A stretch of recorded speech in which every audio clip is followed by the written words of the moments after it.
Hello and welcome once more to another Spalluccipedia video. Another quick look into the world of the beleaguered investigator of the paranormal from Lancaster, Mr. Samuel C. Spallucci himself.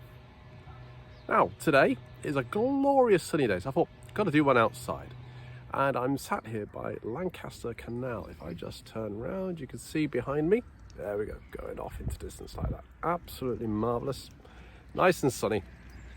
And wonderful place to relax. But for Sam in Dark Justice, although he tried to relax there, he wasn't so fortunate, because it was on a bench like the one I'm sat here. Like, can we just see this nice little bench? Oh, bit of shadow there. There we go. Fantastic, nice little bench. It was on a bench like this that he actually encountered one of his universe's most deadly killing machines, a construct. The creatures of clay, which had been sent back from the future by Kanor to do his bidding and to wipe out those who he saw as a threat. Now, the person who was being wiped out this time was hardly a threat at all, really. It was, in fact, a rather mousy little seller of boxes by the name of Arthur Bateman, who Sam had met at the little soiree type event at his best friend's flat the other day. But Arthur, bless his soul, was in the wrong place at the wrong time, and the constructs were making themselves known to Sam, so they decided to do it in the way they knew best, by murdering somebody. So that was when they sort of burst onto the scene, as it were. But we'd had one before, if you remember, in the casebook of Sam Spallucci. In the case of the Vex vampire, Dave Nichols actually murdered one in cold blood, without realising what it was. His instincts had taken over, and he had ripped their throat out and drained them, because that's what the children of Cain were designed to do. But the history of the constructs, where did they come from? Sort of like in the creative process.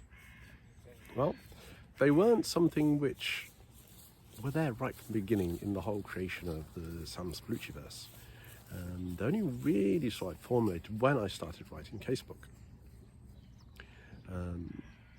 I needed this sort of like character which could be anywhere. We didn't know who was who. We didn't know if a person was an enemy. We didn't know if they're going to turn around and kill us. But the idea of this shape-shifting creature, one which happens to be made of clay rather than flesh and blood, would do that quite perfectly. So the idea of the construct was born. And the idea that they could look just like us. But of course, they don't always just look like us. In their natural form, they are these creatures of clay, these sort of like these long-armed golems, which can transform their arms into spikes and skewer people, especially vampires.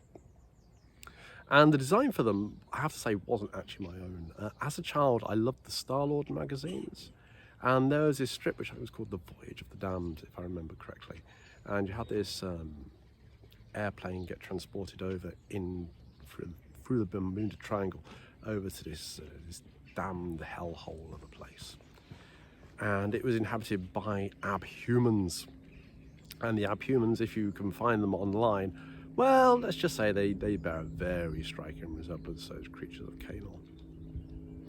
And the first time we actually see one sort of like artwork-wise in the Spallucciverse is on the cover of Songbird. Although we don't see it itself, we see like the shadows in sort of like the alleyway as it's stalking down Nightingale and the little ward of Justice himself. And I feel that Liam Shaw did a fantastic job of sort of like getting that feeling of menace in the artwork.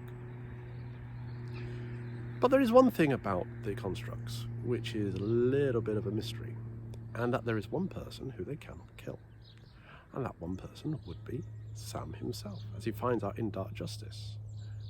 The one who captures him, I won't mention names in case you haven't read the book, tries over and over again to kill him, but just cannot do it, cannot bring himself to do it. But when one finally does try and kill him and manages to lance Sam, it meets a very, very sticky end. And I'm just going to leave you with this one question. Why would that be, do you think? I hope you enjoyed this little chat. Keep looking for what lurks in the shadows. I'll see you again soon. Bye-bye.